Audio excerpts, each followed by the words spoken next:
tuchimye mukuru tuchimye abakuru aba hypers ku airport essaawa eno aba hypers bano gye bava omukulu Akon yali abatute mu America okulaba nga bakola ezimu ku shows eza Akon zabaddeko side za America. Abaana bano mbaddeko n'omuyimbi omu n'aŋŋamba nti ba hypers abo be bamu ku bantu abasoose okukola ekintu nga performer n'omuntu n'omulala nga tanakikola e Kampala. Ba hypers bagenze mu America nga Akon yabatise n'abatwala ne bakomawo e Kampala bakoze shows za Akon, shows eziwera 3 mu America. Bagenzeko wa Swaziniga by invite, bagenzeko wa Justin Bieber by invite, bagenzeko wa Michael Jackson by invite. Kitegeeza mu Uganda be bantu abasoose okubeera nga babako batuuka ewanene era ew'amaanyi ba hypers. So obuzibu bwe tulina e Kampala, Uganda terecognizing talent nga zino nga tezinnabaako ate we zituuka before. Wabula kibi nnyo okuba nga ate omuntu abeera ewala alaba ekyenjawulo mu bantu baneeno ye n'abako omukono gw'abawa okitegeera. So bannayuganda tuliga oku appreciating talent nga zino before nga tezinnabaako kubaako ate we zituuka ewanene. We appreciate the talent before it's anywhere. Omuntu abeera mu America aba asobodde okusiima abaana nga bano kale ate munnayuganda ne gavumenti okitegeera. Gavumenti temwinayo muyambidde coach ku baana balina 50 alina ttiimu y'omupiira, baana bato bazanya bulungi, alina buli kimu ekyetaagisa akikoze ng'omuntu mu maanyi ge. Abazungu bamuyambyeko. Imagine omuntu okuva ebweru n'ayamba ku muntu abeera e Kampala naye gavumenti terina we mukwatiddeko yadde omuyambako. So gavumenti mwina ovaayo muyambe ku bantu nga bano mu buli ngeri. So nze nkubira sipiika Omulanga ne gavumenti ewamu okubaako omukono gwe muteeka ku bantu nga bano. Bw'abanga omuntu abeera mu America asooka appreciating talent ng'eno kale ate gwe gavumenti oba munnayuganda gw'omutaddeko omukono ki? Let's appreciate talent nga teraba kubaako ati weetuka. Otherwise abantu bano balituyitako ne bagenda ebyaddala ne bava e Kampala.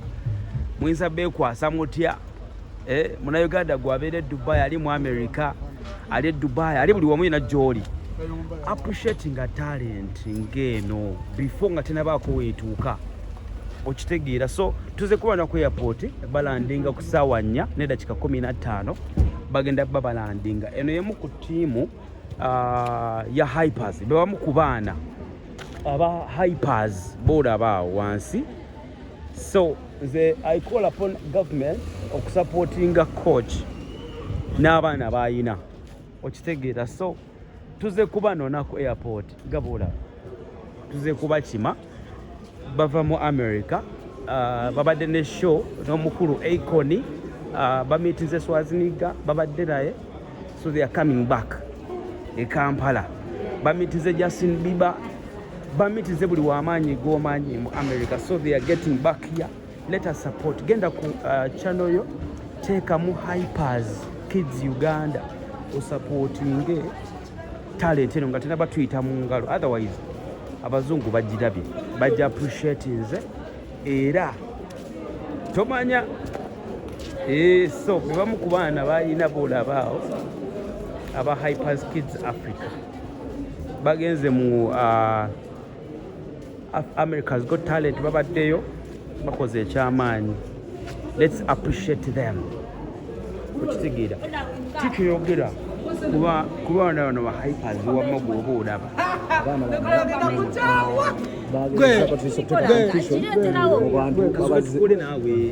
mu bantu abazenga bazina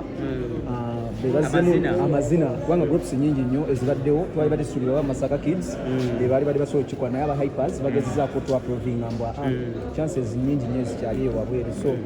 leero olunaku olwaleero tuli wano ku kisaawe tuddemuko emabega baaliko wa Michael Jackson ewakawe ba invite Swaziniga baba wa invite gilwa Swaziniga. Justin Bieber naye babadde wa Akon kuno gwa kubiri. Akon abadde ne shows ne tours mu America. Bebamu ku bantu batambudde nabo ku shows. Twalabyeko bamutize ne ba Kevin Hart. Yes, yomuko yabadde yomuko MC abadde ku show Akon. One of the shows yasooka okukola oyo Kevin. Ne bana abaana Akon yaba platform enene abadde abeera n'abewakawe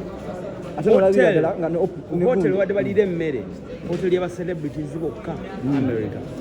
wadde baliira ngera batuwalanga abaana ab'amaanyi ate nolabira ddala nga abaana abasajja nawo kyenyininyini kiba kiyambane ku gavumenti eno engeri gyebesika ba investor kikati kino kiraga mbu at least luno this time around gavumenti olumu olina okuteekamu ssente ku bana abaana we balaba nga balina ebitone byabwe because omuntu womitinga nga Akon oyo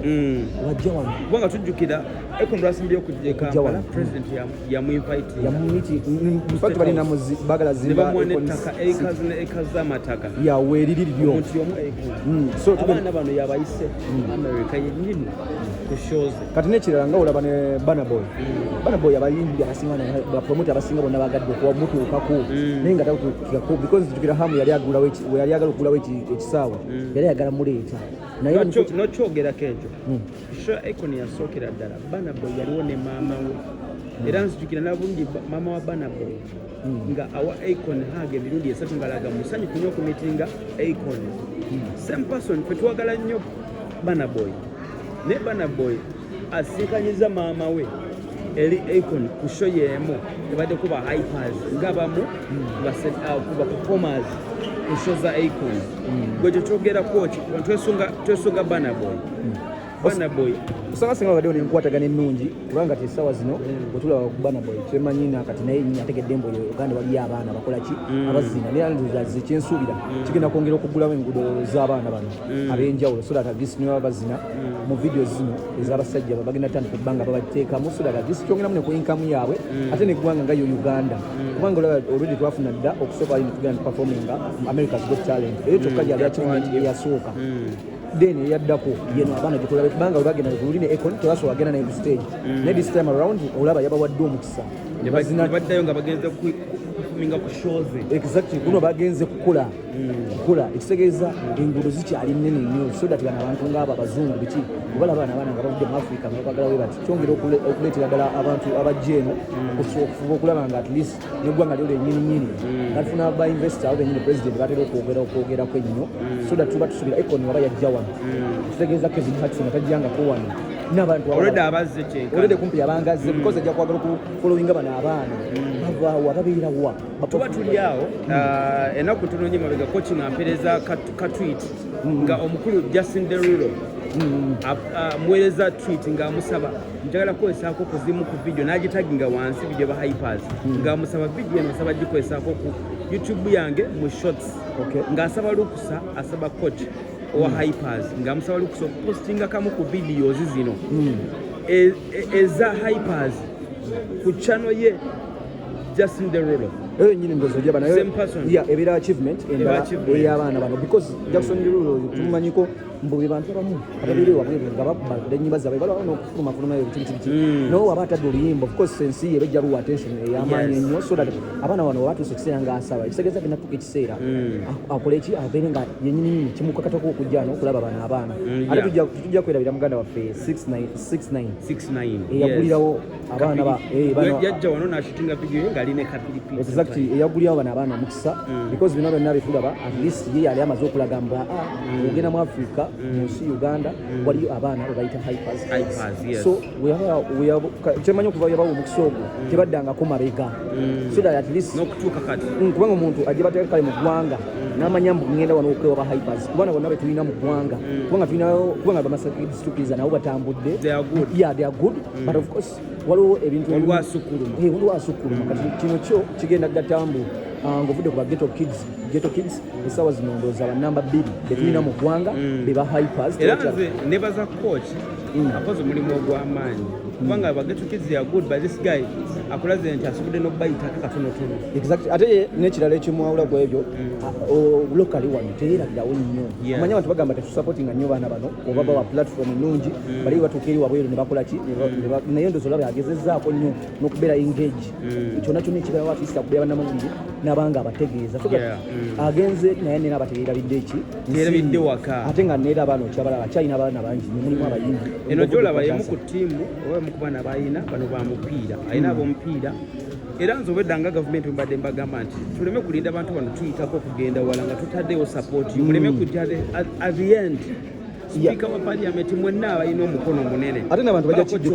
bajja kijjukira because those days back owazanyanga omupiira wabeeranga wa kabiri kiti naye this time around kyakyuka omwana abeera ku ssomero ne waba ayimbye buyimbi ng'ayimbye buyimbi asinga ow'omupiira because entertainment kati ekintu twakigulamu mu kinene tekikyalinga kiri we twakirabira so that essaawa zino nga wano bonna we bali naye walibaddewo nga waliwo n'omukungu wa gavumenti ng'omu ng'abaaniriza essaawa kino gavumenti tenaba kwetanira nnyo bintu bino kwengezinga mu bintu bino eno osotapinga ku bana abaana because tukkiriza gandi essaawa zino connection bagiina gavumenti wakyaza Akon president nakola invite natula ne Akon State House namuwa eka z'amataka okuzimba Akon City mu Uganda lwaki bana abaana Akon bayise mu America performing nabo gwe toba recognizing tinajukira na bulungi questions we yajja nyando yando za meeting aba hikers otegera mbo at balances manager ko church balances ogenderi wabweru osokubanga abaana olide linya litambula naye ati leno one of ground kiba kikulu nnyo because bana ngigiri gibali abangi nnyo ate mulimu n'abayimbi so oluliye madoga abantu bagagamba kapiripiti atambula ne babounce bikibi nene da yeyo kwanza zino wena agende South Africa abana tugambe nga mu Nigeria abana ba Emmanuel nali weyajjawa nera babira n'abasajja bawe nga babakuma we bati tukamufia because kati ye ojagala mu boki nabaki batogenda nayo kubanga oli aligambya aba kitamuleta kapiripiti yeka okitegera naye wano osituka nabo bonna so an achievement nene nnyo ku baana ba hypers ate nze kyemmanyi kocha ndoza atandika butandisi because abayali mabaga era ffe tumusabira agende miles away okusukka wanene bagenda kutuuka ssaawa 4 n'eddakiika 45 era tuli ku airport Entebbe betulinda bannayuganda wonna wali tuve bintu byekisirusiru ebyo bituwa obudde tuwa ebintu byamakulu obudde same time kiba kirungi nnyo abaana bano tuwongerayo gwe ali mu America ali London ali Saudi Arabia ali Dubai supporting ateka wa mukono kubana aina abana 50 n'abantu tutegeza tulina mukwatirako kati olaba n'abantu abamu because abamu abantu abasinga tibatwavulinga naye kati nze ntwavulinzeeko mwezi ensezeze wabwe bikibichi of course bana abantu olaba abasinga balinda omuntu nakola ekintu naye bali abewabweru singa mambu tibalina baana size eno bajja nawe ngocha naye olwokuba bana babeeramu n'ekinjawulo that uniqueness mu bo kyekibaleetera okugamba naye lwaki tetuleeta bano because balina ekya uniqueness ffe tetuwagala kubanga balimbu bakopperera because muntu akola ekityo nekiyitamu so kati kino eri challenge nene nnyo ku bano badancers abasigadde bamu wano mu Uganda nabo bennyini bamanyi mbu basobola okutuukawo wano because bweziba nga ziri groups kati sawa zino bbiri zitubala nga zisobodde ne bali bennyini omupiira gwa Barcelona ngegenda okutandika okuzanya omupiira bana abaana bebagulawo match eyo mabega it's a big marriage tugenda kutandikira awo mu maaso awo katono nga batuuse tujja kwongerayo n'embuuzi